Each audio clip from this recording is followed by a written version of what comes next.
আসসালামু আলাইকুম। প্রিয় দর্শক, অন্য মঞ্চের আলোচনায় আপনাদের সকলকে আমন্ত্রণ জানাচ্ছি। আজ আমাদের সঙ্গে আমন্ত্রিত অতিথি হিসেবে আছেন। একটা খবর আপনারা দেখেছেন অলরেডি, যে ময়ূকরঞ্জন ঘোষ, আমাদের হকার সাংবাদিক, বিখ্যাত হকার সাংবাদিক। মানে হকার সাংবাদিক বলার কারণ হচ্ছে যে ময়ূকরঞ্জন ঘোষ রাস্তাঘাটে যেমন হকাররা চিৎকার করে তাদের মাল প্রোডাক্ট বিক্রি করেন, বা ট্রেনে হকারি করে চিৎকার করে অত ভিড়ের মধ্যে মানুষ আকর্ষণ করেন, তো সেই রকমই আমাদের ময়ূকরঞ্জন ঘোষ রিপাবলিক টিভি বাংলা ইউনিটের অন্যতম প্রধান সাংবাদিক বা পরিচালক। তো বিগত কয়েক বছরে এই ময়ূকরঞ্জন ঘোষ বাংলার কি বলবো, বাংলার যে একটা সুস্থ স্বাভাবিক সম্প্রীতি বা সেকুলার একটা সংস্কৃতি চলে আসছে, সেটাকে ধ্বংস করার জন্যই ময়ূকরঞ্জন ঘোষের একটা বিশাল বড় অবদান। যদিও নিজেকে এই বিষয় নিয়ে বিশাল বড় পণ্ডিত মনে করেন, কিন্তু এই ময়ূকরঞ্জন ঘোষকে আমরা চিনি যখন সে এসএফআই করতো, মানে আমি নিজে ব্যক্তিগতভাবে। এবং 2016-17 পর্যন্ত আমাদের ফেসবুকে যে ফ্রেন্ড সার্কেল, সেই ফ্রেন্ড সার্কেলের মধ্যে বন্ধু তালিকায় কিন্তু এই ময়ূকরঞ্জন ঘোষ ছিলেন। অনেকেই জানেন, যারা পুরনো Facebook user, social media use করেন, তা প্রত্যেকেই জানেন যে এই ময়ূকরঞ্জন ঘোষ একটা সময় এসএফআই করতো, বামপন্থী রাজনীতিকে সমর্থন করত। এবং পরবর্তীকালে ধীরে ধীরে যখন এই রিপাবলিক টিভিতে চাকরিতে ঢোকেন, তারপরে রিপাবলিক টিভিতে গিয়ে তিনি খাঁটি সোনাটুনি হওয়ার চেষ্টা করেন। এবং খাঁটি সোনাটুনি হতে গিয়ে এমন একটা পরিস্থিতি তৈরি করেন যে বাংলার সুস্থ স্বাভাবিক যে একটা হিন্দু মুসলিমের যে ঐতিহ্য পশ্চিমবাংলার, সেটাকে ধ্বংস করার জন্য রীতিমতো উঠে পড়ে লাগেন। তো বিষয়টা হচ্ছে যে এবার সেই ময়ূকরঞ্জন ঘোষ রিপাবলিক টিভির চাকরি ছেড়ে দিয়েছে না ছাড়িয়ে দিয়েছে, কারণ এত বড় একটা চাকরি, এত টাকা মোটা মাইনে এত সহজে তো কেউ ছাড়বে না এখনকার বাজারে। তো ময়ূকরঞ্জন ঘোষ চাকরি ছেড়ে দিয়েছেন না তাকে ছাড়িয়ে দিয়েছে, এটা দু একদিনের মধ্যে জানা যাবে। কিন্তু সোশ্যাল মিডিয়ায় গত দুদিন ধরে একটা গুজব চলছিল, কিন্তু গতকাল ফেসবুকে পোস্ট করে ময়ূকরঞ্জন ঘোষ জানিয়ে দিয়েছেন যে তিনি রিপাবলিক টিভি ছেড়ে দিয়েছেন, নতুন কিছু করবেন ভাবনা চিন্তা করছেন, এখনো পর্যন্ত জানাননি। এখন বিষয়টা হচ্ছে, এই ময়ূকরঞ্জন কুসুম রঞ্জন হিসাবে আমরা কেন বলি, কারণ আমরা ওই সাম্প্রতিক যে হয়েছিলেন, কিন্তু পরে পিছিয়েও গেছেন, কারণ আমাদের বন্ধু সার্কেল, এবং আমাদেরই বন্ধু সার্কেলে অনেকের বিরুদ্ধে, যারা এই ময়ূকরঞ্জনের সাম্প্রদায়িক উস্কানি, সেকুলারিজম, সংবিধানের বিরোধী কথা বলার জন্য তার বিরুদ্ধে মামলাও হয়েছিল, আপনারা প্রত্যেকে জানেন। এবং সেই আমারই বন্ধুদের মধ্যে অনেকেই তাদের বিরুদ্ধে আবার পরবর্তীকালে বিভিন্ন ধরনের ব্যবস্থা নেওয়ার জন্য হুমকি হামকাও দিয়েছিলেন। তো যাই হোক,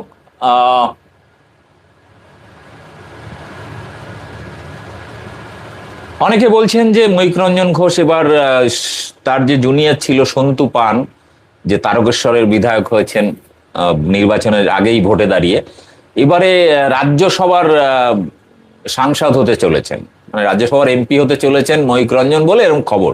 কিন্তু আপনাদের জানিয়ে রাখি, এই নির্বাচনের আগে একটি ভিডিও করেছিলাম আমি, যে ভিডিওতে আপনাদের জানিয়েছিলাম যে রিপাবলিক টিভি বাংলা ইউনিটটা বন্ধ হতে চলেছে। কারণ কেন? অনেকগুলো কারণের মধ্যে একটা হচ্ছে যে বিজেপির সাথে যে কন্ট্যাক্ট ছিল, সেই কন্ট্যাক্টটা নির্বাচনের পরে শেষ হয়ে যাবে, বিজেপি জিতুক বা হারুক। তো ব্যাপারটা হচ্ছে যে সাধারণত জিতে গেলে যেটা হয় যে কিছুটা ফাইন্যান্সিয়ালি সাপোর্ট পায়, কিন্তু রিপাবলিক বাংলা চ্যানেলের মেইন যে মুখ, তার মধ্যে ময়ূকরঞ্জন ঘোষ, স্বর্ণালী সরকার আর হচ্ছে সন্তু পান, এই তিনজন, আর কিশলয় নাকি একজন আছে, কিশলয় কতটা পাত্তা দেয় না। তো আমি লাইফে টিকিধারী বাংলা সাংবাদিক প্রথম দেখলাম কিশলয়কে, যে 2-3 বার আক্রান্ত হওয়ার জন্য ট্রেনে বাসে যাওয়ার সময় নাকি আক্রান্ত হয়েছিল। আমি জানি না, এত বড় একটা সাংবাদিক, সে ট্রেনে করে যাতায়াত করে, লোকাল ট্রেনে। তো যাই হোক, এই ময়ূকরঞ্জন ঘোষের এই যে চাকরি চলে যাওয়া বা চাকরি ছেড়ে দেওয়া নিয়ে যে গুজব চলছিল 2-3 দিন ধরে, সেটা গতকাল ফেসবুকে পোস্ট করে সে জানিয়ে দিয়েছে, হ্যাঁ আমি চাকরি ছেড়ে দিচ্ছি, এটা ঠিক। এরপরে আমি নতুন কিছু করবে ভাবনা চিন্তা সেটা জানিয়ে দেবে। এখন বিষয়টা হচ্ছে, আমি আগেও বলেছি যে রিপাবলিক টিভি বাংলা ইউনিটটা বন্ধ হয়ে যাওয়ার খবর কিন্তু আমি প্রথম নির্বাচন হওয়ার প্রায় 2-3 মাস আগেই একটা ভিডিওতে বলেছিলাম। কারণ এই ধরনের চ্যানেল, এই যে রিপাবলিক টিভির মতো চ্যানেল, যাদের কাজ হচ্ছে শুধুমাত্র হিন্দু মুসলিম দাঙ্গা লাগানো, উস্কানি দেওয়া, যাদের বিজেপির যে ইস্যু টপিক সেগুলোকে বেশি বেশি করে হাইলাইট করা, ফেক নিউজকে, গুজবকে বেশি করে মানুষের মধ্যে ছড়িয়ে দেওয়া, ঘৃণার বাতাবরণ তৈরি করা, বিষয়টা হচ্ছে যে এটা টার্গেট ছিল বিজেপিকে জিতে দেওয়া, বিজেপি জিতে গেছে, ফলে এখন এই চ্যানেলের প্রয়োজন নেই। আর আর দ্বিতীয়টা হচ্ছে যে বিজেপি ক্ষমতায় আসার পর যে সমস্ত দুর্নীতি বা যে সমস্ত প্রতিশ্রুতি ভঙ্গ, মানুষের মধ্যে ক্ষোভ বাড়ছে, জনরোষ বাড়ছে, সেটা এই চ্যানেল সামলাতে পারবে না। কারণ নির্বাচনের আগে আপনারা দেখেছেন যে এই চ্যানেলের সাংবাদিকরা ফিল্ডে কাজ করতে পারছিল না, কারণ লাগাতার মানুষের মধ্যে ঘৃণা বিদ্বেষ ছড়ানোর জন্য বিভিন্ন জায়গায় এই চ্যানেলের সাংবাদিকরা কাজ করতে গিয়ে আক্রান্ত হচ্ছিলেন।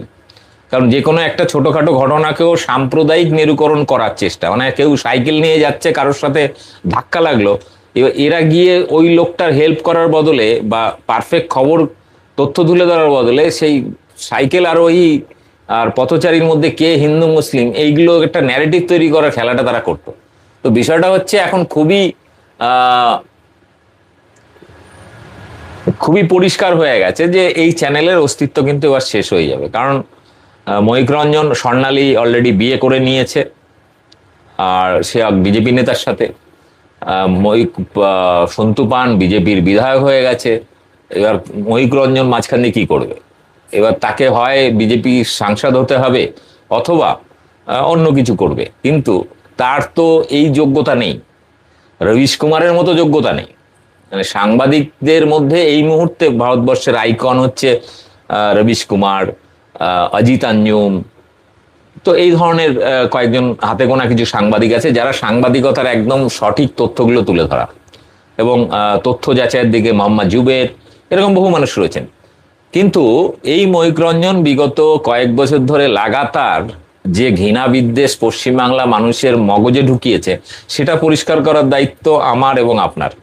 ফলে বিগত এই ময়ূক রঞ্জন সরে যাওয়াতে তো কিছুটা আমাদের সুবিধা হলো, যে ধারাবাহিক মানুষকে যে মিথ্যা ঘৃণা বিদ্বেষ ছড়িয়েছে সেটাকে পরিষ্কার করতে হবে এবার। কারণ এটা কোনো সুস্থ সমাজের পক্ষে বা সংসারের পক্ষে, যেমন সংসারে অশান্তি হলে যেমন দেশের মানে সংসারে উন্নতি হয় না, পারিবারিক যদি অশান্তি লেগে থাকে, সেরকম একটা দেশে বা রাজ্যে যদি মানুষের মধ্যে নিজেদের মধ্যে কোনো সম্প্রীতি ভালোবাসা না থাকে, নিজেরা যদি নিজেদের মধ্যে মারামারি করে ব্যস্ত হয়, তাহলে বাইরের শত্রুর প্রয়োজন হয় না, সে রাজ্য সংসার দেশ ধ্বংস হতে বাধ্য। তো এই ধ্বংসের কাজটা করছিল এতদিন ধরে, ফলে তার চাকরি থেকে চলে গেছে বা যে চাকরি ছেড়ে দিয়েছে, এটা আমার কাছে মনে হয়েছে অন্তত একটা পাপ বিদায় হলো, একটা পাপ বিদায় হয়েছে। এবং আগামী দিনে এই চ্যানেল যদি বন্ধ হয়, সেক্ষেত্রে তো আমি একদম মানে কি বলবো, একটা সেলিব্রেশন পার্টি সবার জন্য রাখবো। হ্যাঁ, কলকাতা প্রেস ক্লাব বা অন্য কোনো একটা ভালো সস্তার জায়গায় সবার জন্য, আমার দর্শক বন্ধু শ্রোতা বা আমার ফলোয়ার্স বা আমার সাবস্ক্রাইবার্স বা যারা সহযোদ্ধা, এখানে সবাই যে আমার দর্শক তা নয়, এখানে আমার মনে হয় যে প্রতিটি মানুষ হচ্ছে আমাদের সহযোদ্ধা, যারা এই সম্প্রীতির কথা, যারা সংবিধানের কথা, যারা বাক স্বাধীনতার কথা, দেশের দুর্নীতির বিরুদ্ধে আওয়াজ তোলার কথা, এইগুলোকে নিয়ে কাজ করেন, আমার সঙ্গে আছেন, সবাই সহযোদ্ধা। এবং প্রতিটি বিষয় নিয়ে আপনাদের আগেও জানিয়েছি যে ময়ূক রঞ্জন হচ্ছে এমন একটা বিষাক্ত সাপ, যে একসময় বামপন্থী রাজনীতির সঙ্গে যুক্ত ছিল। যখন আমাদের ফেসবুকে, সেই সময় অনেকেই জানেন না, ফেসবুকে আমাদের বন্ধু তালিকা এরা ছিল। ময়ূক রঞ্জন এর আগে আমাকে বহুবার ব্ল্যাকলিস্ট করেছে, মানে তার ওখানে গিয়ে যখন চাকরিতে জয়েন করলো এবং সাম্প্রদায়িক কথাবার্তা বলতে শুরু করলো, তখন আমরা যারা পুরনো তার বামপন্থী মানসিকতার লোকজন ছিলাম, সেই সময় তাকে গিয়ে আমরা যখনই কটাক্ষ করতাম, তখন আমাদের আইডি গুলো ধরে ধরে ব্লক করে দিত। তো যাই হোক, এবারে বিষয়টা হচ্ছে মানে সব থেকে মজার ব্যাপার, অন্তত এই পাপটা বিদায় হওয়াতে মানে সাংবাদিকতার একটা যে মানে সুস্থ স্বাভাবিক একটা পরিমণ্ডল ছিল, সেটাকে বিষাক্ত করেছে, সমাজটাকে বিষাক্ত করেছে, রাজ্যটাকে, দেশটাকে বিষাক্ত করেছিল। তো এই বিষাক্ত সাপ কিন্তু অন্তত বিদায় হয়েছে, অন্তত কিছুটা বাঙালির জন্য, বাংলার জন্য অন্তত অন্তত সুখকর। মানে এই ঘটনাটা অন্তত নির্বাচনের পরেই একটা ভালো কাজ আমরা মোটামুটি দেখতে পেলাম, ভালো খবর এটা।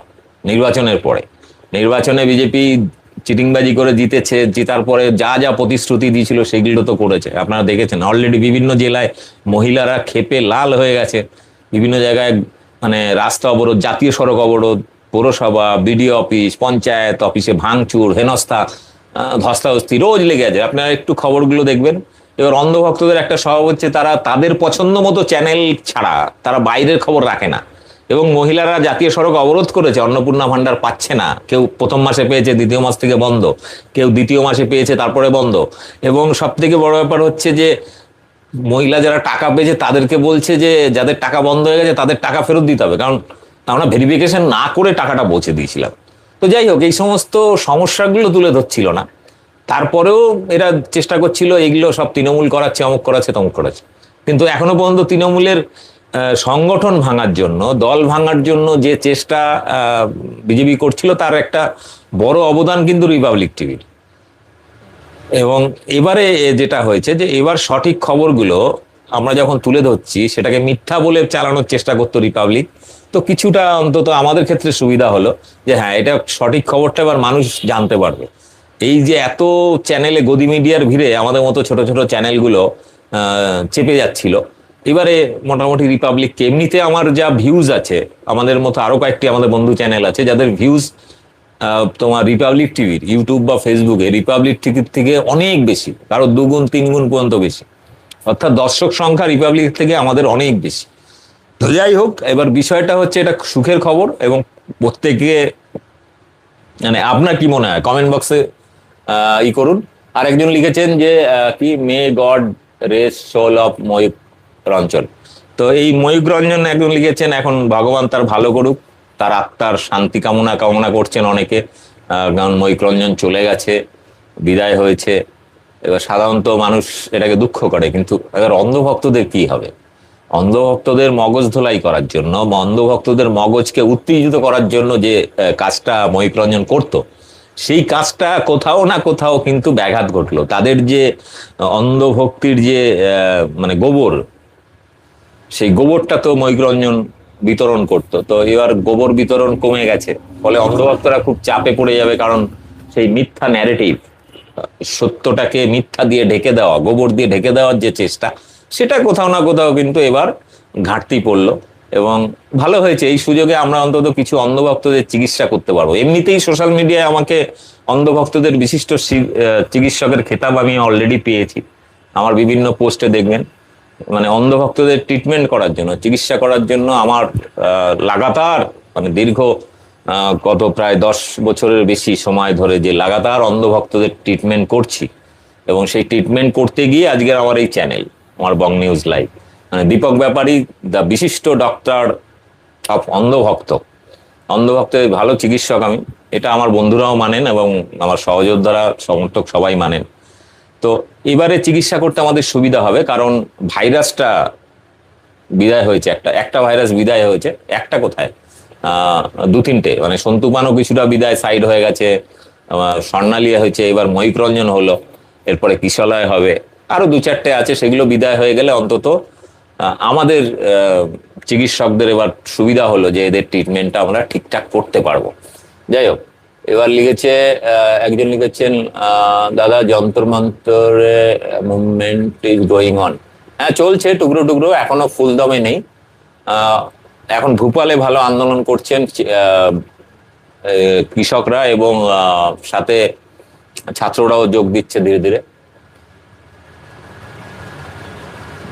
আর একটা কমেন্ট, হ্যাঁ আপনারা কমেন্ট করুন, আমি করছি। লিখেছেন, হ্যাঁ যাই হোক, এবার বিষয়টা হচ্ছে অন্তত এই যাত্রায় একটা ভাইরাস আরেকটা বিদায় হলো, বড় ভাইরাস ছিল এটা। এবং আপনার মনে আছে আপনাদের যে এই ময়ূক রঞ্জন যখন একই বিন্দুতে 2টি কুসুম, কিসের কুসুম কিসের কুসুম বলে খুব চিৎকার করেছিল, সেই সময় আমি একটা ভিডিও করেছিলাম, আপনারা অনেকেই জানেন। সেই ভিডিওতে বলেছিলাম, ও বলছে কিসের কুসুম, আমি বললাম তোর বাপের কুসুম, তারপর কিসের কুসুম, তোর মায়ের কুসুম বলে বলে একটা সুন্দর একটা শর্ট ভিডিও আপনাদের দেখিয়েছিলাম। সেই ভিডিওটা আপনাদের মনে আছে কিনা জানি না, দেখছি আমার কাছে আছে কিনা এই মুহূর্তে। আহ,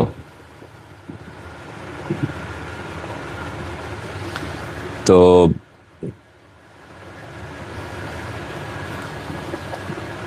ওই সেই দারুণ ভিডিও ছিল, যে ভিডিওটা প্রচন্ড ভাইরাল হয়েছিল, আপনারা অনেকেই দেখেছেন সেই ভিডিওটা। আপনাদের দেখাই। ও এতটাই সাম্প্রদায়িক বক্তব্য দিত, সে আর বলার নেই।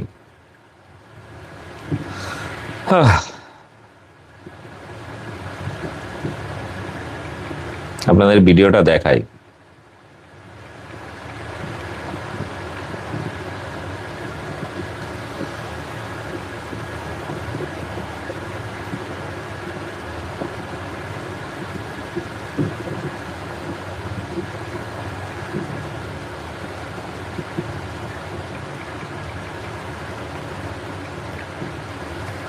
ওই ভিডিওটা খুবই মানে প্রচন্ড ভাইরাল হয়েছিল। আপনাদের ভিডিওটা আমি দেখাই অন্য চ্যানেল থেকে। আহ, আহ,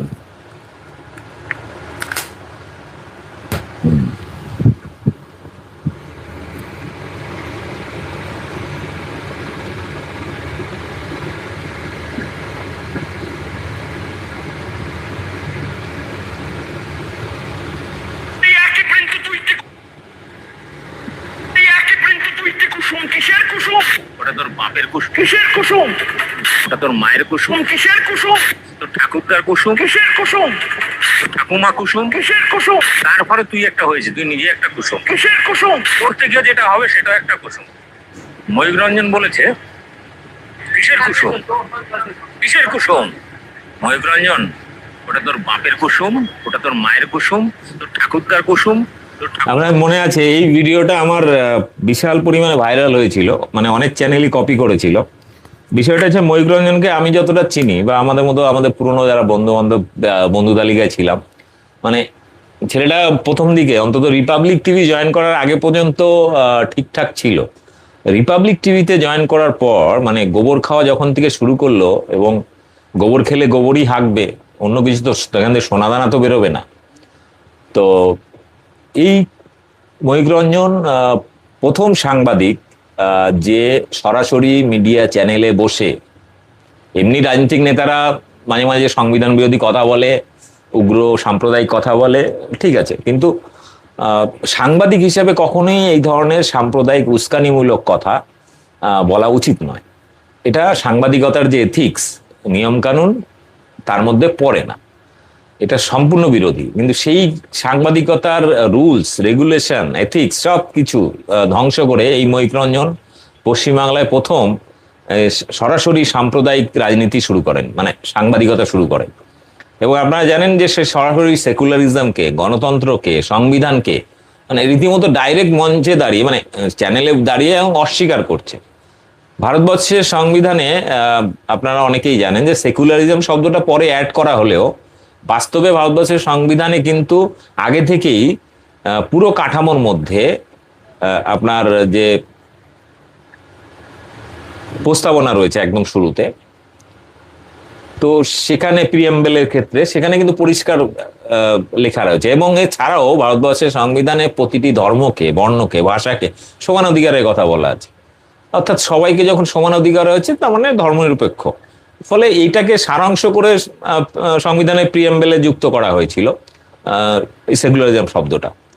কিন্তু ময়ূর রঞ্জন বলছেন যে না, কিসের সেকুলারিজম, কিসের ধর্মনিরপেক্ষতা। বিষয়টা হচ্ছে তার বাবা নিজে বামপন্থী রাজনীতি করতেন, তার মাও নিজে বামপন্থী রাজনীতি করেন, এখনো পর্যন্ত সম্ভবত তার পরিবারে অনেকেই বামপন্থী রাজের সঙ্গে যুক্ত, এমনকি নিজে বামপন্থী ছিল। সেই ময়ূর রঞ্জন রিপাবলিক টিভিতে এসে সরাসরি যখন ধর্মনিরপেক্ষতাকে, সংবিধানকে অস্বীকার করছেন, মানে সেখানে তার বিরুদ্ধে কোনো ব্যবস্থা নিচ্ছে না। তার বিরুদ্ধে যখন মামলা করা হলো, সেই মামলাগুলোকে তারিখের পর তারিখ দিয়ে ডিলে করা দেওয়া, এখনো মামলা চলছে, মামলা কিন্তু ওঠেনি। তার বিরুদ্ধে প্রায় একাধিক মামলা হয়েছে, সিপিএম থেকে করা হয়েছে, আমার অনেক বন্ধুরা করেছেন, বিভিন্নভাবে ব্যক্তিগতভাবে অনেকে মামলা করেছেন। কিন্তু যেহেতু বিচারটা করবে কে, বিজেপির বিরুদ্ধে রায়টা দেবে কে, বিজেপির মুখপত্র, মানে মুখপাত্র চ্যানেল। বিজেপির নিজস্ব চ্যানেল বলতে এটাই, রিপাবলিক টিভি। মানে এর বাইরে তো আর সরাসরি অন্য চ্যানেলগুলো তাও কিছুটাও নিজের পিঠ বাঁচিয়ে, বিজেপির চ্যানেল হলেও মোটামুটি ব্যালেন্সে রাখার চেষ্টা করে। যেমন ধরুন নিউজ 18, আজতাক বা অন্যান্য চ্যানেলগুলো, এবিপি আনন্দ, এরাও নিজেকে মোটামুটি পিঠ বাঁচানোর রাস্তা রাখেন, যাতে ভবিষ্যতে সরকার পাল্টালে যাতে অন্তত নিজের পিঠটা বা ব্যবসাটা বাজিয়ে রাখতে পারে। কিন্তু রিপাবলিক টিভি যেটা করে, সে সরাসরি সাম্প্রদায়িক রাজনীতি এবং যে কোনো সুস্থ খবরকে একদম অসুস্থ বানিয়ে পরিবেশন করে। ফলে এর ক্ষমতা থেকে চলে যাওয়ার পর এই চ্যানেলের কি পরিণাম হবে আপনারা জানেন। এর আগে বহু চ্যানেল এরকম ভারতবর্ষে জন্ম হয়েছে, ধ্বংস হয়ে গেছে, বিলীন হয়ে গেছে। তো কোনোদিন বিজেপি ক্ষমতা থেকে চলে গেলে এই চ্যানেলের যে অস্তিত্ব থাকবে না, সেটা আগে থেকে আমরা ভবিষ্যৎবাণী সবাই করতে পারি। এবং আমি আগেই বলেছিলাম যে এই চ্যানেলের অস্তিত্ব থাকবে না, ভোটের পরে এই চ্যানেলটা বন্ধ হয়ে যাবে। তো অলরেডি মোটামুটি ধরুন স্বর্ণালীর বিয়ে হয়ে গেছে, সন্তু পান বিধায়ক হয়ে গেছেন, এবার মহিক রঞ্জন ছেড়ে দিল, আর এক পাগলা আছে, সেটা হচ্ছে কিশলয় বলে একজন আছে, টিকিয়ালা বাঙালি সাংবাদিক, আমি প্রথম দেখলাম লাইফে, তো সে আছে। ফলে সেও ছেড়ে দিলে তারপর শেষ। চ্যানেলটাই বাস্তবিকই যে মুখগুলোর উপর ভিত্তি করে পশ্চিমবাংলা চলেছিল, সেই মুখগুলোই তো চলে গেল। তাহলে তো কি হবে? আর তাহলে চ্যানেলটাই তো হিসাব মতো বন্ধ। আর এরপরে এমনিতেও প্রচুর বিজ্ঞাপন ইদানিং কমে গেছে ওই চ্যানেলে। আর ক্ষমতা থেকে যদি চলে যেত এবারে নির্বাচনের পরে, একদম অফিসিয়ালি বন্ধ হয়ে যেত। এবার আমরা যারা ধরুন বিভিন্ন চ্যানেলে খোঁজ খবর রাখি, জানেন আপনারা, গত এই নির্বাচনের পরে Aaj Tak, news 18, Republic TV, Times নাও, এরকম 4-5টা চ্যানেলের প্রায় ধরুন 200-র বেশি সাংবাদিক এবং কর্মী ছাঁটাই হয়েছে। আপনারা জানেন কি? একটু গুগল করুন, যে সম্প্রতি একটু আপনি এআই কে জিজ্ঞাসা করুন বা গুগলে সার্চ করে দেখুন যে সম্প্রতি কোন কোন সংবাদ মাধ্যম থেকে কতজন সাংবাদিক এবং কর্মী ছাঁটাই হয়েছে, তার একটা তালিকা দিন। দেখবেন গুগল আপনাকে পুরো লিস্ট দিয়ে দেবে কোন কোন চ্যানেল থেকে ছাঁটাই করা হবে। চ্যানেল যদি এত ভালোই চলবে, তাহলে এত শয়ে শয়ে কর্মী কেন ছাঁটাই হচ্ছে, শয়ে শয়ে কর্মী কেন, সাংবাদিক কেন চাকরি তাদেরকে ছেড়ে দিচ্ছে কোম্পানি? তার কারণ ইনকাম কমে যাচ্ছে। কারণ ইলেকশন হয়ে গেছে, আবার 29-এ ইলেকশন, এবং তখন যদি বিজেপি ফাইন্যান্স করে বা ডোনেট দেয় বা বিজ্ঞাপন দেয়, তাহলে ওই চ্যানেলগুলো চলবে। অন্যরা তো বিজ্ঞাপন দিতেই চায় না, এরকম নোংরা সাম্প্রদায়িক চ্যানেলকে তারা দিতে চায় না। তো যাই হোক, এই বিষয় নিয়ে আরো আপডেট আসবে, এই বিষয় নিয়ে আরো আপডেট নিয়ে আসবো। আর চেষ্টা করব মোটামুটি যখনই সুযোগ পাবো আপনাদের সরাসরি লাইভে আসার। তবে ভালোই হয়েছে, একটা পাপ বিদায় হয়েছে, একটা ভাইরাস বিদায় হয়েছে। বাংলার মানুষকে যে মগজে সবসময় গোবর আর ভাইরাস ঢোকাতো, অন্তত সেই জায়গা থেকে বাঙালি বেঁচে গেল যাত্রায় অনেকটাই। এরপরে বাকি যেগুলো আছে সেগুলো বিদায় হবে। একজন লিখেছেন, খবরের চ্যানেলগুলো সাম্প্রদায়িক দাঙ্গা লাগানোর চেষ্টা করে যাচ্ছে। অর্পিতা দাস লিখেছেন, দাদা খবরের চ্যানেলগুলো সাম্প্রদায়িক দাঙ্গা লাগানোর চেষ্টা করে যাচ্ছে। সাংবাদিকের আদর্শ এরা ভুলে গেছে, কারণ এরা ভারতের ইতিহাস জানে না, জানে দালালি করে টাকা ইনকাম করতে। একদম ঠিক লিখেছে ভাই, অর্পিতা দাস লিখেছেন, বাহ। তারপরে একজন কমেন্ট করেছেন, just waiting for right time. ঠিক আছে দাদা, এবার কি উনি এমপি হওয়া, রাজ্যসভার সাংসদ হবে? রাজ্যসভার সাংসদ হওয়া খুব সহজ, ঠিক আছে। ফলে এখন তো আর লোকসভা ইলেকশন নেই, ফলে রাজ্যসভার এমপি হবেন। রাজ্যসভার এমপির সেইভাবে কোনো কাজ নেই, একনাদের সংসদে গিয়ে চিৎকার চেঁচামেচি ছাড়া নিজের আঞ্চলিক ক্ষেত্রে কাজ নেই। ফলে ওই গলাবাজি চিৎকারি ছাড়া আর ওর কোনো কাজ নেই। ফলে যদি হয়ও, সেক্ষেত্রেও খুব একটা যে লাভ হবে বলে মনে হয় না। সংসদে হয়তো চিৎকার করবে, সেটা ইউটিউব বা সোশ্যাল মিডিয়ায় ছাড়বে, সেখান থেকে হয়তো কিছু ইনকাম হবে। আর সাংসদদের মাইনে তো আর মানে সরাসরি এত টাকা নেই। যাই হোক, পরে সাংসদ যদি হয়ও, সেক্ষেত্রেও তার বিরুদ্ধে যখন তদন্ত হবে, তখন কত কোটি টাকা বিজেপির থেকে ঝেড়েছে, 2 নম্বরই ইনকাম করেছে, সেগুলো যখন ফাঁস হবে, তখন তার জায়গা জেলেই হবে ভবিষ্যতে। আরেকজন লিখেছেন, CA discipline of Dilip Ghosh. He will go Gopi-Vallabhpur and graze cow in কি সব লিখেছে, যাই হোক। Hi, thanks for information. যাই হোক, এই কমেন্ট গুলো কেন বাংলায় আসছে না আমি বুঝতে পারছি না, খুবই সমস্যা হয়। হাউ ইজ দীপক দা? হ্যাঁ, ভালো আছি। আর খুব শীঘ্রই এখন মোটামুটি পাড়ায় পাড়ায় ডিম থেরাপি মস্তানি অনেকটা কমেছে, কারণ বিজেপি গত আরেকটা জিনিস বলে দিই, অলরেডি কিন্তু যে চাকরি প্রার্থী এবং চাকরি হারা শিক্ষক যারা যোগ্য, যাদের বলেছিল, প্রতিশ্রুতি দিয়েছিল যে বিজেপি সরকারে এলে ৪৫ দিনের মধ্যে আম, যারা যোগ্য চাকরি হারা, মানে যাদেরকে ভুলভাবে কোর্ট তাদের সাজা দিয়েছে, যারা দুর্নীতিগ্রস্ত, তাদের চাকরি যাওয়ার পাশাপাশি যারা যোগ্য ছিল তাদেরও চাকরি গেছে, যারা দুর্নীতি করেনি। তো তাদেরকে আশ্বস্ত করেছিল শুভেন্দু অধিকারী ধর্ণা মঞ্চে গিয়ে, করুণাময়ী, আপনাদের মনে আছে করুণাময়ীতে গিয়ে যে ধর্ণা চলছিল দীর্ঘদিন, নির্বাচনে কয়েক মাস আগে, সেই ধর্ণা মঞ্চে গিয়ে শুভেন্দু বলেছিল ক্ষমতা এলে ৪৫ দিনের মধ্যে যোগ্যদের চাকরি ফিরিয়ে দেবে। না, ৩ মাস পার হয়ে গেছে, এখনো হয়নি। এবং পশ্চিমবাংলায় এখন কিন্তু শিক্ষকদের আন্দোলনটা মোটামুটি ২-১ দিনের মধ্যে, অলরেডি ২ তারিখে শুরু হয়েছে, মোটামুটি আর ১-২ দিনের মধ্যে পশ্চিমবাংলায় আবার শিক্ষক আন্দোলন শুরু হতে চলেছে। চাকরি প্রার্থী এবং চাকরি হারা দু ধরনের শিক্ষক এরকম ময়দানে নামবে। আর উল্টো দিকে সরকারি ডিএ আন্দোলন হয়েছিল, আপনারা জানেন, বিজেপি মোটিভেটেড একটা যৌথ মঞ্চ না কি একটা হয়েছিল। তো যারা এখনো পর্যন্ত একটা ঝুপড়ি বানিয়ে শহীদ মিনারে রয়েছে, না, তাদের দাবি এখনো মানা হয়নি। বলেছিল যে ক্ষমতায় আসার পরেই তাদের ডিএ দেওয়া হবে, না, এখনো ডিএফিএ এখনো গল্প হয়ে গেছে। তবে গতকাল যেটুকু খবরে শুনলাম, সরকারি কর্মচারীদের নাকি ৩৮% ডিএ দেবে অক্টোবর মাসে, মানে পুজোর সময়। এবার এই করে করে আশ্বাস দিয়ে পুজোর পরে, পুজোর এখনো অনেক বাকি। তো এই প্রতিশ্রুতির পরে প্রতিশ্রুতি, টাইমের পর টাইম, মানে প্রতিশ্রুতি দিয়েছে, সেই প্রতিশ্রুতিটাকে পালন করার জন্য আবার একটা প্রতিশ্রুতি, সেই পালন করার যে প্রতিশ্রুতি তার উপর আরেকটা প্রতিশ্রুতি, মানে এরকম করে করে মিথ্যা একটা এই জিনিস কিন্তু চলছে। How are you, Deepak da? May the Lord bless you. You are not like it, scoundrel. You are a good son of Bengal. ঠিক আছে, ধন্যবাদ। যাই হোক, এখন যেটা হয়েছে সেটা হচ্ছে যে আমার চ্যানেলে কিন্তু লাস্ট নিয়মিত ভিডিও আসছিল না বলে অনেকেই দেখা বন্ধ করে দিয়েছিলেন। আপনাদেরকে অনুরোধ করবো, আপনারা ভিডিওগুলো বেশি করে শেয়ার করুন। আর ইউটিউবের একটা বাজে রোগ আছে, কেউ যদি 4-5টা ভিডিও কন্টিনিউ না দেখেন, তারপরে তার কাছে নোটিফিকেশন যাওয়া বন্ধ হয়ে যায়। ওই জন্য আপনাদের কাছে অনুরোধ, প্রত্যেকে ভিডিওগুলোকে বেশি বেশি করে শেয়ার করে দেবেন। তাহলে যার কাছে নোটিফিকেশন যায়নি, আপনি যে ভিডিওটা কোনো হোয়াটসঅ্যাপ বা ফেসবুক বা অন্য জায়গায় শেয়ার করছেন বা বিভিন্ন হোয়াটসঅ্যাপ গ্রুপে শেয়ার করছেন, তখন যে ব্যক্তি দীর্ঘদিন ধরে না দেখার কারণে বা সাবস্ক্রাইব করেনি বলে চ্যানেল দেখতে পাচ্ছিলেন না, তার কাছে হয়তো ভিডিওটা পৌঁছে যাবে। তো প্রত্যেকে আপনাদের কাছে একটাই কাজ, সেটা একটু শেয়ার করে দেবেন ভিডিওগুলো। আর যদি কোনো প্রশ্ন থাকে অবশ্যই কমেন্ট বক্সে যখন লাইভ করব তখন দেবেন, বা ভিডিওগুলো কমেন্ট লাইভের পরেও যদি কমেন্ট করে দেন, তাহলে আমি কিন্তু কমেন্ট পড়ি। আমার মোটামুটি একটা বড় সময় আমি কিন্তু কমেন্ট পড়ি প্রত্যেকের। অনেকে ভাবেন হয়তো কমেন্টটা আমি পড়ছি না বা কিছু না, আমি প্রত্যেকটা কমেন্ট পড়ি। মানে এক একটা ভিডিওতে কয়েক হাজার কমেন্ট থাকে, আমি কিন্তু স্ক্রল করে করে প্রত্যেকটা কমেন্ট দেখি এবং পড়ি। ভালো কমেন্ট হলে উত্তরও দিই। এরকম না যে অন্য চ্যানেলের মতো জাস্ট আপনি কমেন্ট করলেন আমি দেখলাম না, শুনলাম না, আমি প্রত্যেকটা কমেন্ট কিন্তু পড়ি।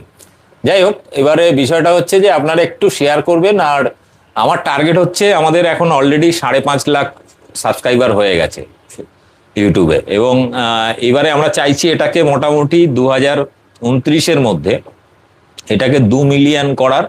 এবং এবারে আপনার সরাসরি দেখবেন ফিল্ডে, এই ভোটের পরে এক যে উত্তেজিত পরিস্থিতি ছিল, অনেকে নেশার ঘোরে, গোবর খাওয়ার নেশা, নতুন ক্ষমতায় এসছে তার নেশায় যেখানে তেখানে যাত্রার উপর মব লিঞ্চিং, ডিম থেরাপি ইত্যাদি চলছিল। এবার আস্তে আস্তে কিন্তু সেগুলো কমছে, ফলে এবারে কিন্তু সরাসরি ময়দানে দেখতে পাবেন আমাকে। আমি গত 3 মাস ধরে বাইরেই আছি, এখনো বাইরে আছি। একটু স্বাভাবিক হলে এবার সরাসরি ময়দানে দেখা হবে। Tell me what is being discussed, I just got here. হ্যাঁ, সেটা হচ্ছে ময়ূক রঞ্জন, আমাদের কুসুম রঞ্জনের বিদায় হয়েছে রিপাবলিক টিভি থেকে। চাকরি ছেড়েছে না ছাড়িয়ে দিয়েছে সেটা ক্লিয়ার নয়, তবে ফেসবুকে পোস্ট করেছেন সে রিপাবলিক টিভি চাকরি ছেড়েছে। নতুন কি করবে এখনো পর্যন্ত আপডেট দেয়নি। আর এটা যে হবে সেটা আমি নির্বাচনের 2-3 মাস আগেই একটা ভিডিওতে বলেছিলাম যে ভোটের পরে রিপাবলিক টিভি বন্ধ হয়ে যাবে। তো বন্ধ হওয়ার মতনই পরিস্থিতি, কারণ সন্তু পান চলে গেছে, স্বর্ণালী বিয়ে করে নিয়েছে এক বিজেপি নেতাকে, ময়ূক রঞ্জন চাকরি ছেড়ে দিল, এখন আছে কিশলয় বলে এক পাগলা টিকিয়ালা, তো সেও হয়তো ছেড়ে দেবে এরপরে একা হয়ে। আর এই যে ভাইরাস তারা ছড়াতো সমাজে, একটা ঘৃণা বিদ্বেষ সারাদিন, এটা অন্তত কিছুটা কমলো, যাতে আমাদের মতো যারা ফ্যাক্ট বা গ্রাউন্ড রিপোর্ট ফ্যাক্ট চেক করে করে যে খবরগুলো করতাম, সেগুলো এবার মানুষের কাছে সঠিক তথ্যগুলো যাবে। আর একজন লিখেছেন চৌকিদার could not reduce the place of needle, আরে বাপরে না, ওরকম কিছু হবে না, কিপ গোয়িং ব্রো, জয় বাংলা, জয় বাংলা। তো যাই হোক, আজকে আমি জাস্ট সকালবেলায়, কালকে খবরটা চলছিল, অনেকে আমাকে বলছিলেন যে বিষয় নিয়ে কিছু বলার জন্য। এই কুসুম রঞ্জনের বিরুদ্ধে আপনাদের আমি বলে দিই এটুকু, কুসুম রঞ্জন একটা সময় বামপন্থী রাজনীতি করত, এবং সেই সময় আমাদের সোশ্যাল মিডিয়া ফেসবুকে আমাদের বন্ধু তালিকায় ছিল। পরবর্তীকালে রিপাবলিক জয়েন করার পর আমরা যখন তার পেছনে কাটি করা শুরু করি সোশ্যাল মিডিয়ায়, এবং একটা সময় আমাদের মতো লোকেদের সব ব্লক করে দেয়, ময়ূক রঞ্জন সবাইকে ব্লক করে দেয়। আমি তো দীর্ঘদিন তারপরে অন্য আইডি থেকে আবার সেখানে গিয়ে কমেন্ট করতাম, কারণ এই ছেলেটি একটা সময় কিন্তু যথেষ্ট সুস্থ, স্বাভাবিক এবং খুব বাস্তবধর্মী কথা বলতো। রিপাবলিক জয়েন করার পর চ্যানেলের যে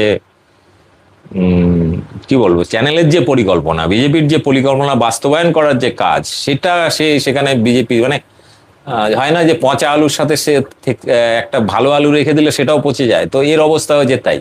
তো সে গিয়ে এখন নিজে পচে গেছে এবং সমাজকে পচানোর চেষ্টা করছিল। যাই হোক, একটা পাপ বিদায় হয়েছে। এবারে অন্তত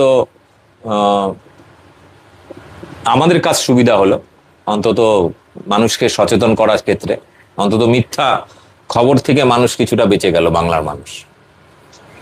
যাই হোক, প্রত্যেকে অনুরোধ করব ভিডিওটা বেশি বেশি শেয়ার করুন। আর আমি যেহেতু কলকাতায় নেই, ফলে মানে যাতায়াতে প্রচুর খরচ হচ্ছে, খবর করতে পারছি না, ফিল্ডে বেরোতে পারছি না, সারাদিন মুভমেন্ট করতে হয়, বিভিন্ন জায়গায় ঘুরতে হচ্ছে, বারবার ঠিকানা বদল করতে হচ্ছে, বাড়িতে থাকতে পারছি না, তার কারণ আশপাশে কে বিজেপি নয়, মানে এই ধরনের চেনাটাও মুশকিল হয়ে গেছে। ফলে নিজের পরিবারের সুরক্ষার কারণে আর নিজের সুরক্ষার কারণে অন্তত কিছুদিন একটু ঘুরে বেড়াচ্ছি। প্রচুর খরচ, প্রত্যেকে অনুরোধ করেছিলাম আগের ভিডিওতে, অনেকেই পাঠিয়েছেন।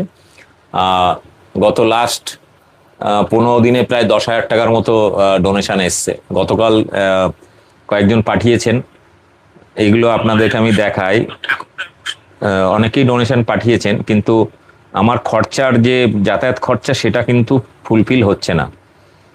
আপনাদের একটু দেখাই, ফোনপেতে পাঠিয়েছেন, আমি নামগুলো পড়ি। অনেকে ভাবে খালি মোল্লারা নাকি আমাকে টাকা সাপ্লাই দেয়। একজনের সৈফুল ইসলাম, একজন 150 টাকা পাঠিয়েছে সকালেই, মানে জাস্ট কয়েক সেকেন্ড আগে। গতকাল রাতে বাসুদেব শর্মা বলে একজন পাঠিয়েছেন 200 টাকা। তাপস চ্যাটার্জি পাঠিয়েছেন 300 টাকা। পার্থ দে পাঠিয়েছেন 100 টাকা। উৎপল রায় পাঠিয়েছেন 2000 টাকা। বিলাসকান্তি কি নাম, বিলাসকান্তি মল্লিক পাঠিয়েছেন 1000 টাকা। সঞ্জিত সামন্ত পাঠিয়েছেন 201 টাকা। আসাদুল গাজী 100 টাকা। মমতাজ বেগম পাঠিয়েছেন 200 টাকা। তন্ময় মুখার্জি পাঠিয়েছেন 500 টাকা। জিতেন্দ্র কুমার 100 টাকা। তো এরকম করে পাঠিয়েছেন। অনুপ কুমার বিশ্বাস পাঠিয়েছেন 500 টাকা। মা এন্টারপ্রাইজ পাঠিয়েছেন 500 টাকা। তো এরকম করে করে লাস্ট এই বিগত 10 দিনও হয়নি, আমি 7 দিন বলেছিলাম, 7 দিন আগে, 7 দিনে মোটামুটি 1010 টাকার মতো ডোনেশন এসছে। কেউ 2000, কেউ 3000, কেউ 1500, এরকম 200, 100 যাই যেমন পেরেছেন। তো এই মুহূর্তে প্রয়োজন, কারণ আগে যেটা হতো যে ভোটের আগে নিয়মিত যারা দর্শক, তাদের মধ্যে যারা পুরনো দর্শক, তারা প্রতি মাসে নিয়ম করে কেউ 200, 500, 1000, 2000, হাইয়েস্ট একজন ডাক্তারবাবু পাঠাতেন 3000 টাকা, আরেকজন ডাক্তারবাবু পাঠাতেন 5000 টাকা মাসে। আর সিটি কেবিল তো বন্ধ হয়ে গেছে। সিটি কেবিলে আমার ভিডিও, বিভিন্ন আঞ্চলিক যে খবরের চ্যানেলগুলো আছে সিটি কেবিলের, মানে উত্তর পূর্বাঞ্চল রাজ্যগুলো, 7টা রাজ্য মিলে বাঙালি প্রধান এলাকায় সিটি কেবিল আমার ভিডিও চলতো। সিটি কেবিল থেকে আমাকে একটা চ্যানেল দিত হচ্ছে 8000 টাকা, একটা চ্যানেল দিত 10,000 টাকা। দুটো চ্যানেলে আমার ভিডিওগুলো নিয়ে সারাদিন রিউইন্ড করে সারাদিন চালাতো তারা খবরের চ্যানেল। তো যাই হোক, এবার প্রত্যেককে অনুরোধ যাতে খবরের ব্যাপ্তি হয়, আরো যাতে আমি অ্যাক্টিভ থাকতে পারি, তার জন্য আপনারা ডোনেশন আপনার স্বার্থমতো, কারণ দেখুন আমি যতটা সমাজকে সচেতন করার চেষ্টা করছি আপনার দ্বারা হয়তো সম্ভব হচ্ছে না, আপনার সেই মাধ্যমটা হয়তো নেই, কিন্তু আপনি যেটুকু সহযোগিতা করতে পারেন সামান্য কিছু অর্থ দিয়ে বা সামান্য কিছু ভিডিও বিভিন্ন গ্রুপে নিয়মিত শেয়ার করে আরো বেশি দর্শকের কাছে পৌঁছে আরো বেশি দর্শকের মগজ থেকে গোবর আর ভাইরাসটা দূর করতে সাহায্য করতে পারেন। এটা এমন কিছু নয়, সামান্য কিছু। তো যারা ডোনেশন করতে চান অবশ্যই, কারণ ইউটিউব থেকে যে আর্নিংটা হয়, আপনারা একটু বলে দিই যে পলিটিক্যাল চ্যানেল, বিশেষ করে রাজনীতি নিয়ে যারা বিশ্লেষণ করে বা খবর করে, এই চ্যানেলগুলো কিন্তু রেভিনিউ কিন্তু কম দেয়। ইউটিউব কিন্তু সবসময় লাইফস্টাইল, যারা গাড়ি প্রমোশন বা বিভিন্ন টুরিস্ট স্পট ঘোরা, এই সমস্ত চ্যানেলে বেশি টাকা দেয়, বিজ্ঞাপন বেশি পায়। আমাদের মতো চ্যানেলে বিজ্ঞাপন কম। পলিটিক্যাল চ্যানেল, এটা পলিটিক্যাল চ্যানেল যখন ধরুন নির্বাচন হয় তখন একটু বেশি বেশি করে হয়তো কিছু আর্নিং হয়, বাকি সময় কিন্তু এতটাই কম হয় যে সেই টাকা দিয়ে গাড়ি বাড়ি অন্তত করার মতো হয় না। হ্যাঁ, সামান্য হয়তো হাত খরচা চলে, সংসার খরচ চলে। তো আমার পেমেন্ট যেটুকু আমি ইউটিউব থেকে পাই সেটা আমার সংসার খরচায় চলে যায়। বাকি আন্দোলন করা, আহ, দৌড়দৌড়ি ঘোরাঘুরি, এইগুলোর জন্য যে টাকাটা লাগে, খরচাটা লাগে। আর আমি তো কোথাও গেলে আমি একা যাই না, আমার সঙ্গে সবসময় দুই একটা ছেলে মেয়েকে সাথে রাখি, তারাও খবর করে। এটা আমার সেফটি সিকিউরিটির জন্য, প্লাস কাজ করার সুবিধার জন্য তাদেরকে আমি সঙ্গে রাখি। ফলে তাদের পুরো খরচাটা আমাকে বেয়ার করতে হয়। ফলে আমার যদি সারাদিনে 500 টাকা খরচ হয়, আমার সঙ্গে আরো 2-3 জন থাকে, তাদের পেছনেও 500 টাকা 700 টাকা আরো বেশি খরচা। ফলে এই একটা সমস্যা। এবং আমার তো আর অন্ধভক্তদের যেমন বাবা আছে নরেন্দ্র মোদী বা এরা আছে, আমার তো এরকম কোনো বাবা নেই। ঠিক আছে, যাই হোক, বিষয়টা হচ্ছে যে আপনারা ডোনেশন করতে চাইলে অবশ্যই আমাকে করতে পারেন। 9331331333, এটা আমার ফোন নাম্বার। আপাতত বন্ধ, কিন্তু ফোন পেটা চালু আছে, এতে আপনারা ফোন পে করতে পারেন। 933-133-1333 এই নাম্বার। তো প্রত্যেককে অনুরোধ যে ভিডিওটি বেশি বেশি করে শেয়ার করবেন, নিয়মিত দেখবেন। আর মাঝখানে প্রায় 2.5-3 মাস আমি লাইভ ঠিকঠাক করিনি। গত সপ্তাহখানেক আগে প্রথম লাইভ শুরু করি, আর 21শে জুলাই একটা লাইভ করেছিলাম সরাসরি কলকাতা। 21শে জুলাইয়ের ওখান থেকে এত ভিড় ছিল যে শেষ দিকে 3-2:30 পরে, 2:30 কি 1টার পরে আর লাইভ করতে পারিনি। মানে এত লোক হয়ে গেছে যে নেটওয়ার্ক চলাই বন্ধ হয়ে গেছে, ইন্টারনেট বন্ধ হয়ে গেছিল, এমন একটা পরিস্থিতি। তো যাই হোক, সেই সময় 6টা লাইভ করেছিলাম। এবার আমার ফেসবুকে অনেকে অন্ধভক্তরা বলছে তুই কোথায়, তোকে খুঁজে বেড়াচ্ছি। ভাই, আমি কলকাতায় আসি, নিয়মিতই যাতায়াত করি, বিভিন্ন প্রোগ্রাম হলে সেখানে কভারেজও করি, সবসময় আছি, মানুষের মধ্যেই আছি, আমি হারিয়ে যাইনি। অন্ধভক্তরা এখনো পর্যন্ত ক্ষমতায় চলে এসছে পশ্চিমবাংলায়, তারপরেও দেখবেন আপনারা ফেসবুকে অন্ধভক্তরা এখনো সাহস করে নিজের মুখ দেখাতে পারে না।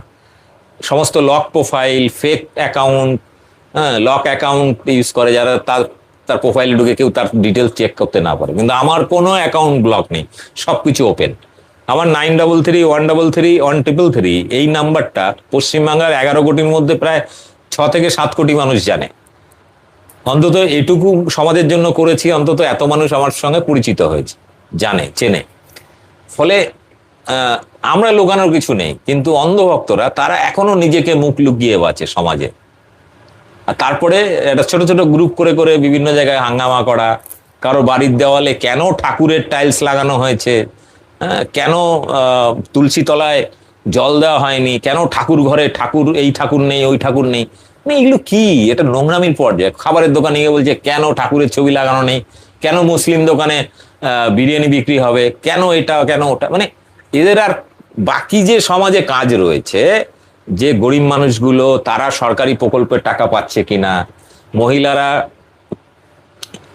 গ্রামীণ অর্থনীতি ডেভেলপমেন্টের জন্য মমতা ব্যানার্জি যে ধরনের সামাজিক প্রকল্প নিয়ে এসেছিল, সেটা ভারতবর্ষে কেন সারা পৃথিবীর কাছে একটা নিদর্শন। এটা আপনি যত বড় মমতা ব্যানার্জি সমালোচক হন, তার কট্টর বিরোধী হন, এটা যারা অর্থনীতি নিয়ে সামান্যতম জানে যে ওয়েলফেয়ার ইকোনমি কনসেপ্টটা কিন্তু শুধুমাত্র মমতা ব্যানার্জির নয়, এটা আমাদের অভিজিৎ বিনায়ক বন্দ্যোপাধ্যায়, তারপরে আমাদের অমর্ত্য সেন, ডক্টর ইউনুস বাংলাদেশের। তো এরকম গ্রামীণ অর্থনীতিকে শুধুমাত্র পুঁজিবাদী বড় টাটা, আদানি, আম্বানি এদেরকে এনে আপনি শহরে হয়তো কোনো একটা প্রজেক্ট করতে পারেন, কিন্তু গ্রামীণ অর্থনীতিকে কখনোই এই সমস্ত কোম্পানি করবে না। আর গ্রামীণ অর্থনীতিকে সচল রাখা, উন্নত করার সব থেকে, বিশেষ করে কৃষি প্রধান রাজ্যগুলোতে, সেখানে পুঁজিপতিগুলোকে যদি আপনি ঢোকান, তাহলে গ্রামীণ কাঠামোটাই ধ্বংস হয়ে যাবে এবং পুরো জমি জমার মানে অধিকার কৃষকরা হারিবেন, নীলকর চাষীদের মতো অবস্থা হবে। ফলে এই জিনিসটা কিন্তু আপনাদের মাথায় রাখতে হবে। এবার যারা এই সমস্ত ওয়েলফেয়ার অর্থনীতি বা আপনার গ্রামীণ অর্থনীতি নিয়ে সামান্যতম নলেজ নেই, তারা একটু পড়াশোনা করে দেখবেন ভাই, আমি তাদেরকে অনুরোধ করি। শুধু আদানি আম্বানি দালালি করলে হবে না। আমাদের গ্রামীণ অর্থনীতি মূল কোনো কোম্পানি চাষবাস করে না, ঠিক আছে, চাষবাস করে কৃষকরা। ফলে কৃষকদের যে ন্যূনতম চাহিদা, ফসলের ন্যায্য মূল্য, কৃষি ঋণ ইত্যাদিগুলো নিয়ে সরকারের দায়িত্ব, সেগুলো নিয়ে কোনো বিজেপিকে কখনো আন্দোলন করতে দেখবেন না। কৃষকরা যখনই আন্দোলন করেছে, কৃষকদেরকে খালিস্তানি, পাকিস্তানি, মাওবাদী ইত্যাদি আখ্যা দিয়েছে। ফলে নিজের দেশের ছাত্র, যুব, কৃষক, সাধারণ গরিব মানুষ, খেটে খাওয়া মানুষ, হকার, বেকারদের উপরে লাগাতার বিজেপি যে অত্যাচারটা চালিয়ে যাচ্ছে, তার বিরুদ্ধে বিজেপির কাউকে কখনো মুখ খুলতে দেখবেন না। এই এত 15 লক্ষ 20 লক্ষ হকার উচ্ছেদ হলো ভোটের পরে পশ্চিমবাংলায়, বস্তি উচ্ছেদ হলো, কোনো বিজেপি নেতাকে দেখেছেন তাদের পাশে দাঁড়াতে? কিন্তু ভোটের সময় কিন্তু এই বস্তি বস্তি ঘুরে ঘুরে এই বিজেপি নেতারা বলেছিল হিন্দু সরকার ক্ষমতায় এলে হিন্দুদের ভালো হবে। কিন্তু এখনো পর্যন্ত বিজেপি কেন্দ্রে 12 বছরের বেশি হয়ে গেছে, এখানে পশ্চিমবাংলায় 3 মাসের বেশি হয়ে গেছে, এখনো পর্যন্ত কোনো হিন্দুর 1 টাকার ভালো হয়নি। 12 বছরে হয়নি, পশ্চিমবাংলায় 3 মাসেও একটা হিন্দু, কিন্তু ক্ষতির পরিমাণ লক্ষ লক্ষ মানুষের, তার মধ্যে 90% বেশি হচ্ছে হিন্দু। ফলে বিজেপি হিন্দুদের পার্টি নয়, এটা আদানি আম্বানির মতো কোম্পানিগুলো যাতে লুট করতে পারে, সেই লুটের সাম্রাজ্য বিস্তার করার জন্য অন্ধভক্ত বাহিনী তৈরি করা, তাদেরকে হিন্দুত্বের গোবর খাইয়ে একটা নেশাগ্রস্ত করে রাখা, আর কিছু না। লাভ কিন্তু অন্ধভক্তরা হয়নি, আপনারা হয়নি। হ্যাঁ, কিছু বিজেপির নেতা যারা উঁচু লেভেলের কর্মী তারা ধান্দাবাজি করে টাকা পয়সা, কিন্তু কারণ অলরেডি আপনারা দেখেছেন পশ্চিমবাংলায় অলরেডি তোলাবাজি শুরু হয়ে গেছে বিভিন্ন জায়গায়, যেগুলো আগে তৃণমূলের কিছু কিছু গুন্ডামাস্তানরা করতো, এখন তার থেকে পরিমাণটা বাড়ছে। উল্টে আবার এমন হয়েছে যে আপনারা দেখেছেন কয়েকটা গ্রামে, আমি দেখছিলাম খবরে, সেখানে তৃণমূল নেতারা ঘরছাড়া হয়ে গেছে, তাদের ঘরে ফেরানোর নাম করে লক্ষ লক্ষ কোটি টাকার জুলুমবাজি শুরু করেছে। এমনকি যে প্রকল্পগুলো তৃণমূল নেতারা অলরেডি করছিল, বা তৃণমূলের যারা প্রমোটার ছিল, যারা বিভিন্ন প্রজেক্টে রানিং কাজ চলছিল, সেই রানিং কাজগুলো বন্ধ হয়ে গেছে। এবার রানিং কাজ চালু করার জন্য টাকা দাবি করা হচ্ছে, এই চলছে আর কি। বিজেপি আরএসএস হচ্ছে একটা চোরেদের দল, আমি চোর, গুন্ডা, দাঙ্গাবাজ, খুনিদের দল। বিজেপির আর কোনো ভালো সংজ্ঞা নেই। বিজেপি এখনো পর্যন্ত, বিজেপি আরএসএস দেশের ভালোর জন্য কিছুই করেনি। আরএসএস স্বাধীনতার সময়ও করেনি, স্বাধীনতার পরে এখনো পর্যন্ত ভালো কিছু করেনি। বিজেপি আরএসএস দ্বারা, চোর ডাকাতদের দ্বারা ভালো কিছু হয় না। খুনি, চোর, ডাকাত, দাঙ্গাবাজ, ধর্ষকদের দ্বারা সমাজের ভালো কিছু হয় না। যারা আশা করছেন তাদের মগজের সমস্যা আছে, আর সেই ট্রিটমেন্টগুলো আমরা করছি। ফলে এই মুহূর্তে আমি পশ্চিমবাংলার 1 নম্বর চিকিৎসক অন্ধভক্তদের ট্রিটমেন্ট করার জন্য। তো আপনারা সাহায্য করুন আরো তাড়াতাড়ি করে সমাজ থেকে এই বিষ, ভাইরাস, এই গোবরখোর অন্ধভক্তদের চিকিৎসা যাতে করতে পারি। ভালো থাকবেন। আর মৈত্ররঞ্জনের মতো আরো কিছু সাংবাদিকের বিদায় হলে অন্তত বাংলাটা, অন্তত সংবাদ জগৎ কলঙ্ক মুক্ত হবে, এবং রবিশ কুমার এদের মতো সাংবাদিক হয়তো পশ্চিমবাংলা থেকে আরো জন্ম হবে। আমার যোগ্যতা নেই রবিশ কুমার হওয়ার, কিন্তু অন্তত অন্ধভক্তদের চিকিৎসা করার যোগ্যতা আমার আছে, সেটা বাংলার মানুষ জানে, আমার দর্শকরাও জানে। তো ভালো থাকবেন।